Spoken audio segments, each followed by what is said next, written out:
Pemirsa, Verdi Sambo dan antek-anteknya akan menjalani persidangan setelah Kejaksaan Agung menyatakan berkas perkara P21 atau lengkap. Barang bukti dan para tersangka akan diserahkan ke Kejaksaan pekan depan.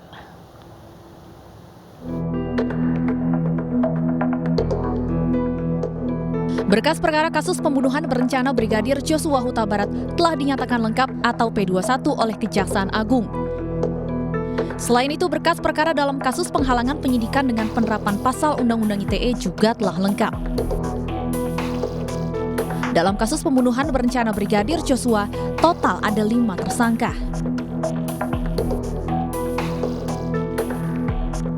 Sementara dalam kasus penghalangan penyidikan, penyidik menetapkan 7 tersangka. Khusus buat Verdi Sambo yang menjadi tersangka di 2 kasus berbeda, berkas perkaranya akan digabung dalam satu dakwaan agar efektif. Sesuai dengan ketentuan perundang-undangan, Kitab Undang-Undang Hukum Acara Pidana, jaksa meneliti kelengkapan berkas perkara, kelengkapan formil dan material dari berkas perkara itu. Kelengkapan formil, material dari hasil penelitian berkas perkara. Saya baru saja menerima laporan dari Direktur Orang dan Harta Benda bahwa persyaratan formil material telah terpenuhi sebagaimana ditentukan di dalam KUHP pasal 138, 139, pasal 8 ayat 3 huruf B KUHP. Penyidik menyerahkan tanggung jawab tersangka dan barang bukti pada jaksa untuk segera disidangkan.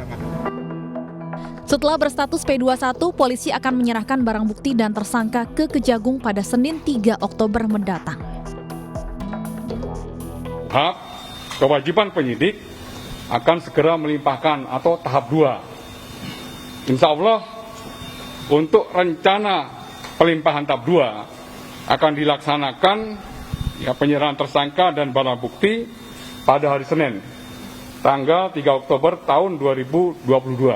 Ya, rencana awal sementara ini ya. Apabila nanti ada perubahan, tentunya akan saya sampaikan kepada rekan-rekan untuk tempat penyerahannya direncanakan di Bareskrim. Kejaksaan Agung telah membentuk tim yang terdiri dari 30 jaksa penuntut umum untuk menangani kasus pembunuhan berencana Brigadir Joshua dan 43 JPU untuk kasus penghalangan penyidikan. Tim Liputan iNews melaporkan.